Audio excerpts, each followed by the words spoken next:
Hello the channel, thanks again for watching everyone. This is the fourth attempt I've had at this, so obviously the golf, the sun and the beer this weekend have just completely mashed my brain. But anyway, hopefully this one goes down okay and isn't restarted. We've got a big midweek coming up, we've got Champions League action again, we've got Celtic playing again after another really good weekend, and we'll go from there. So firstly, no video on Friday. I was away, so I couldn't really do that. No internet, etc. I've kept the boxes. I'm going to open them tomorrow night because we're going to get to that elusive tier 1 plus pool on rare. So at 483, picked up a lot of boxes this weekend as well, which is really good. And 211 super rare as well. So got two limited boxes, 4 rare and 3 super rare to open, plus the boxes for this weekend as well. It's a bit of a bittersweet weekend. There's no two ways about it. We'll have a quick look. I mean, I don't know how I've managed to captain the worst scorer on the Celtic team in the 6-0 win, but that is the way it goes. There's no two ways about it. We'll quickly go down to the contender teams. Picked up a lot of boxes, which is really good, and not really anything out with that, unfortunately. So yeah, that didn't work. 2 seconds. So yeah, Engels shows up as a sort of green score in this one with the captain, but low score. Celtic playing absolutely unbelievably well, which is really good. He just didn't really get in amongst it this weekend, and no penalties, no goals from set pieces, etc. Celtic were unbelievable though. Played very well. Just one of those things. Can't get the captain right all the time. The 50% as well, which I'm not a huge fan of, just didn't really work out. And then even some of our teams as well, some DNPs and things coming in. Still do have one sort of reasonable chance with Inigo Vicente to go in this team here. But again, Rio Hatate not starting was a bit of a bummer as well. But looking forward to getting the essence and opening that tier 1 plus pool. So anyway, first and foremost, we'll have a look at the big game for me anyway, midweek. Hang on, I need to move myself again. So, Dortmund against Celtic. This is a really big fixture, obviously, for Celtic. A really hard one. Dortmund in the Champions League final last year. You know, it's going to be difficult. They're not in brilliant form themselves at the moment, but it's a step up in quality. So I thought I'd have a look at their team first. You see here, packed with quality all over. Nico Schlotterbeck, who I own. That's why it's in yellow here, because I've linked my gallery on Predictorify. And yeah, you see good players across the whole team. In terms of Celtic, I want to just have a chat about that because I think there is a big chance of winning something in SO5. You never know. Dortmund get beat 5-1 by Stuttgart, then conceded 2 goals, I think, the weekend. So they're not in really sort of tight form in terms of defence. I think it'll be pretty similar. Big news is Vickers is out. So you get an issue. I think it's with his big toe. It's in a protective boot, etc. So yeah, he's not travelled as far as I can see. Midfield wise, again, any Rio Hatate holders look away now, but Paulo Bernardo was outstanding against St Johnstone.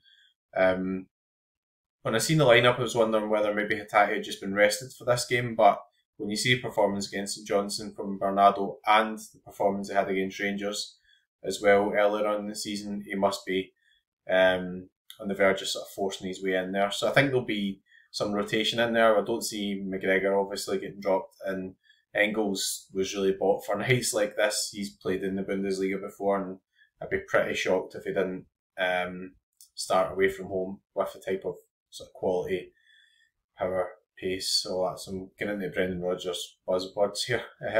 Up front, I think Maeda and Kuhn are just electric at the moment. Furuhashi's an interesting one. Obviously got his goals, and picked up an assist, I think, as well. So an 80 on Sorare, which was really good. Not really any AA. I do think Ida will come in for some away games, but I think the Dortmund game sets up more to be a sort of counter-attacking game rather than a game where we need either tactically. So I would say Furuhashi heavy favourite after that performance. But again, either come on and scored, and they're both different options, and it could go either way. But I think Furuhashi will start. So that's the lineup. We'll have a look at the full prediction for midweek because there's lots happening. Unsurprisingly, Manchester City up there at the top, 3.61 XG and 67% clean sheet percentage against Bratislava. Yeah, I mean, Celtic played very well against Slovan Bratislava. People will automatically just sort of write them off and say they're garbage and all that sort of stuff. Manchester City are a high class team, so you would expect they'll get the result there, and you can see why those stats stack up that way. Rodri being out's a big miss for them as well. I'm not saying that will matter as much against Bratislava, but there we go. Barcelona against Young Boys. Again, Young Boys looked quite poor against Aston Villa, although Aston Villa are a top EPL team, so there we go. Barcelona in really good goal scoring form, so no surprise the 3.46 XG and 58% clean sheet percentage. So even if Celtic get a result, come back to Celtic again, but I'm not expecting that they'll be able to compete with these fixtures, but you just never know. We've got Fiorentina playing against the New Saints, so that's a really good fixture for them. Again, golf and quality. That'll be in the mainly for the other European competition, which is going to be quite interesting. We've got Molde against Larne. Molde are not really licensed, but do have some players there. Inter Milan against Red Star, so 3xG is quite high for Inter Milan. Usually they're quite tight, 54% clean sheet percentage. So there's some good fixtures about. Liverpool against Bologna. Bologna are definitely a pretty decent outfit. Been quite impressed with Liverpool this season. I think they're maybe not as exciting to watch as they were under Jurgen Klopp, but they're generally speaking a wee bit more sort of solid at the back, which is better for SO5. So there we go. Chelsea against Ghent, that's a real interesting one for me. Again, probably once we do this, I'll have a look at the predicted Chelsea lineup because guys like Cole Palmer are left out of that squad. And again, there is the sort of special running as well, which I'll only be able to play myself in limited, but still huge cash, so really important. We've got Stuttgart against Sparta Prague. They had a good result at home. First game, Sparta Prague. Spurs against Ferencváros. Again, 2.31 XG and 46% clean sheet percentage. Probably quite high for Spurs, but did get a clean sheet against Man United. So there we go. LA have got a game. Galatasaray are playing against Rigas Futbola Scola. I've never heard of them in my life, unless they've got another name that I'm aware of. So you'd imagine that's a really good fixture as well. Dortmund are probably on the right end of the stats for this game, but you just never know. Celtic will certainly be more busy in defence than they were. Anyway, I want to have a look at this Chelsea lineup. I don't usually have a look at lineups outside Celtic on here because obviously this is a paid service as well. If you do want to use Predictify, you can use my code, which is McBrideace, and sign up. I would highly recommend it. I use it myself, so I'm not telling you to use anything I don't actually use myself. So, Hisver and Kunku up front. I mean, this is where it's really interesting, right? Because no Palmer. Don't think Jackson. I'm not sure whether he was registered or not, but certainly he'll probably stick to playing in the league games. João Felix in there. Thought maybe Sancho would maybe get some games in this as well, but he seems to have nailed himself into the EPL team. Caicedo and Enzo Fernandez in there. Maybe there'll be some rotation as well. And then Badiashile coming in and Tosin. So, yeah, pretty interesting. No updated notes yet, but Jorgensen in goals as well, I think would make a lot of sense as well. So if we go back to those fixtures, I mean, I think that Chelsea against Ghent's, a clear quality gap there as well. And Chelsea doing pretty well, scoring goals against teams like Brighton and West Ham, who I think are better teams than Ghent. And all seriousness, no offence to any Ghent fans or any Belgian fans, but I think, you know, the EPL teams are better than them. So there we are. Nothing else really standing out there in terms of all the stats. Some really good games, even Leverkusen against AC Milan as well. That's going to be a belter. And Real Madrid, I think, are playing against Lille, so I don't know why. Where's Real Madrid? Have I missed them? Looks like Mbappe's fit anyway. Maybe I have. Looks like Mbappe's fit and Courtois is injured, so I just wasn't looking hard enough. 1.91 XG, 42% clean sheet percentage. So I don't think that Mbappe's going to start in all honesty, but there we go. Monaco, I think, are away at Zagreb. Interesting one. Dynamo Zagreb really low in confidence. Now, I have changed their manager, so you might give the new manager bounce there. But yeah, they've been really poor. And Monaco are a well-oiled outfit as well. So let's have a look and see what we've got going on. So I'm looking forward to rewards day and everything tomorrow too. So we're definitely going to be getting that that essence pool. So that's going to be a lot of fun, I think. So in terms of special events, we've got the European Champions in season, which is still a pretty nice competition.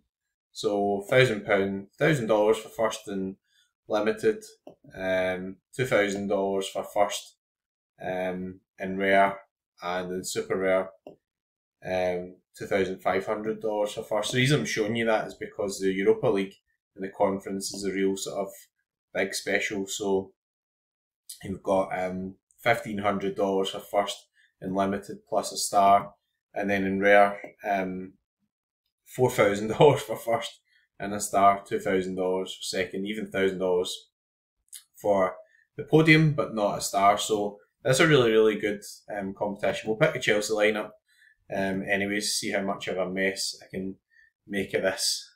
To do that, I do want to use a spreadsheet here as well in terms of my own players, because it's quite a crucial competition, right? So let's have a look. So Philip Jorgensen's got a nice high projected score, which is really nice. Looks like he's definitely going to be the starter in Europe, so fingers crossed on that. See, I've got a nice bonus on this card already as well, so this is what sort of helps a lot, and I think that a Chelsea stack's a good idea actually in this game.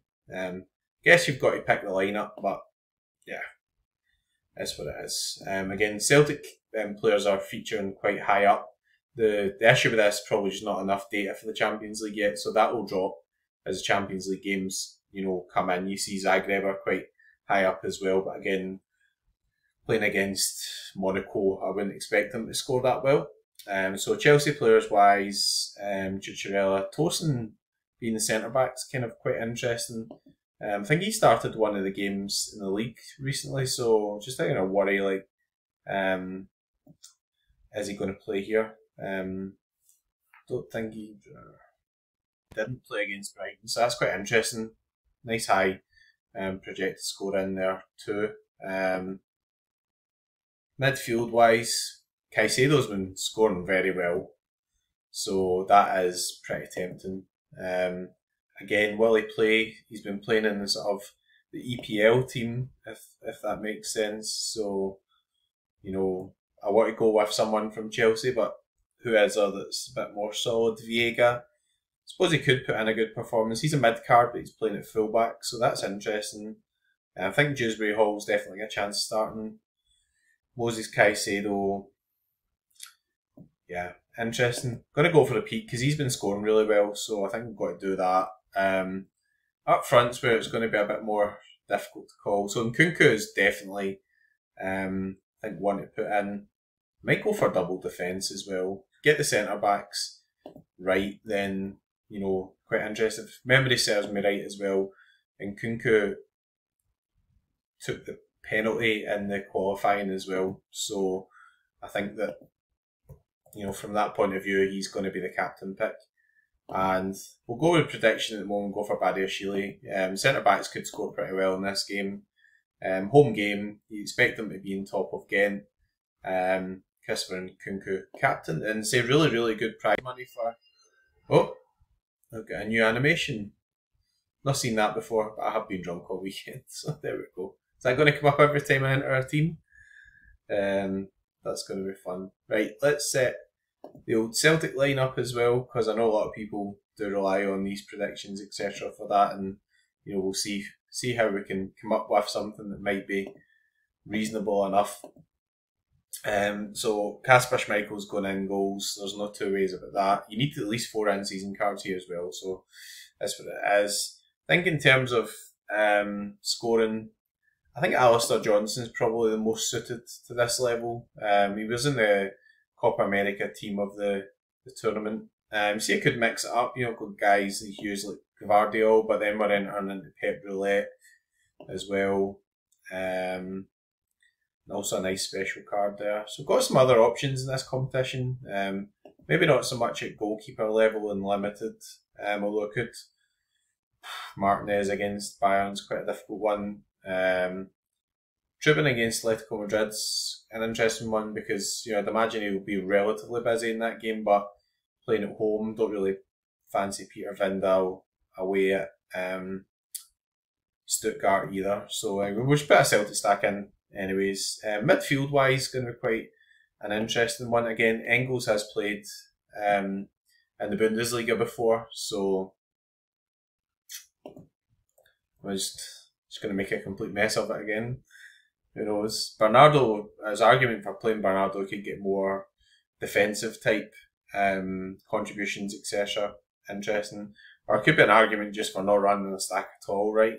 Try to think how we really hit them on this sort of counter-attack here, or you could go for Furuhashi, obviously hit better form, or you could go for Maeda. I think with one defender, could be a game, maybe gamble Celtic score a couple of goals. Nicholas Kuhn would be a good captain option because he's just been absolutely flying. Engels, again, not the best score at the weekend, but maybe a bit unlucky, just the way that games pan out sometimes, just didn't either have his best game or didn't really suit him properly. There we go, we've got another lineup set. That's going to be pretty annoying doing it with 70 lineups, but here we go. So that's enough, I think, for midweek. 17 minutes. I've been battering on a bit there, but I think that's a reasonable preview.